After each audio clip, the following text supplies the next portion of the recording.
The people that care more about the numbers, the people that care more about the quantified self, it's because of the feeling they have when they see those numbers. It all comes down to our feeling, to what motivates us, what keeps us adherent in our health and wellness. It's just a matter of what gets us there. Most people, I find a lot of people, I think, are more just the general feeling. You know what? I'm not trying to be a bodybuilder. I'm not trying to lift a car. I'm not trying to, get into downward facing dog for 15 minutes. I just want to play with my kids. I want to grab groceries and not hurt my back. I want to have energy. I want to wake up and feel like I love life. I want to just get through the day. And for most people, it's that feeling that we're really associated to and we're really looking for. And then for the other people that like, no, what are the numbers? Give me the good, the bad. What's the optimized? Boom, boom, boom. It's because once they see that they're achieving it, their feeling is a level of accomplishment and happiness and joy in their own way that all the rest of us have to begin with.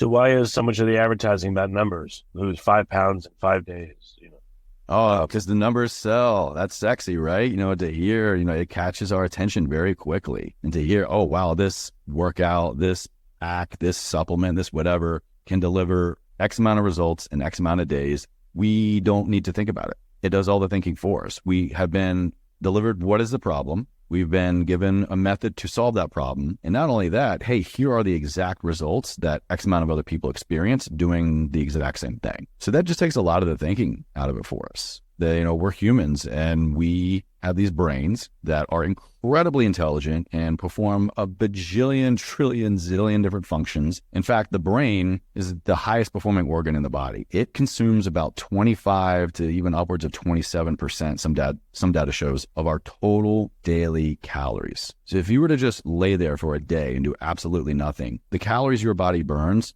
25%, a fourth of all your energy is just by your brain. And it's not even something we actively use, it's not contracting muscles or standing up, sitting down. And so when it can get a moment of rest and it can just hear something, see something, process something without needing to burn any extra fuel, that's what it's going to do all day long. It's just kind of unfortunate for us that it being a well-oiled machine turns into maybe a slippery slope for our decision-making process for what we want to do with our lives and what we deem to be the best way to get there.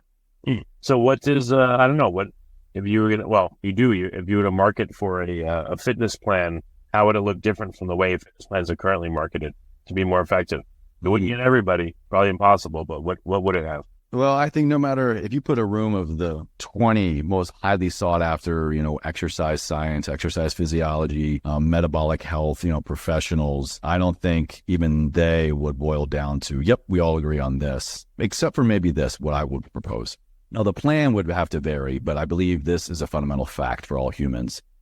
Building a plan, building a lifestyle around strength training is probably the best thing anyone could do if we're boiling it down to what is a fitness plan, what is the best fitness plan for people.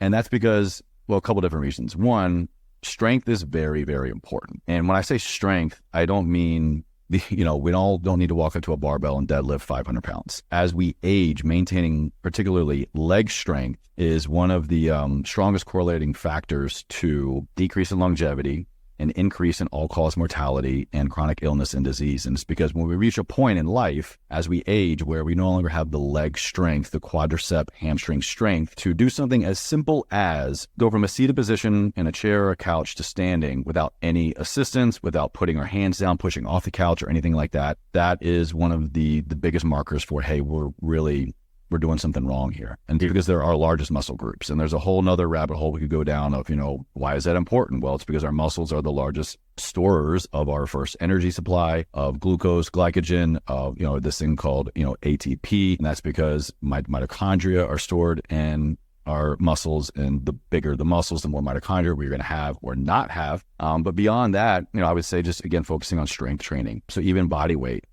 can do wonders. You just need to activate large muscle groups as often as possible. I think building, if you're going to incorporate resistance training, that could be a dumbbell, that could be a free weight, a handheld weight, a kettlebell, a cable, even bands, resistance bands, anything you can do to add a load to a muscle group and have that load work in a full, complete range of motion against gravity is going to do wonders for maintaining that strength. And at first, you're really getting the central nervous system connected. You're getting your brain and your central nervous system to go out and to connect to that activated muscle group and do what is called, innervating muscle fibers. And what you're really doing is getting your nervous system primed and more able to innervate as many muscle fibers as possible to work against that load. That could be to pick up the dumbbell or pick up the bag of groceries.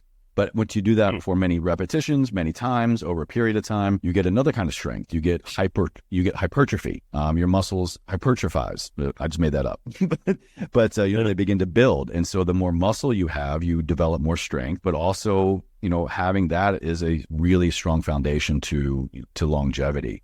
So we don't really need to all be bodybuilders. We don't need to be walking around with massive biceps or X or anything like that, but maintaining strength for daily function and independence is crucial. And the more muscle that we can maintain also does wonders to increase our metabolism.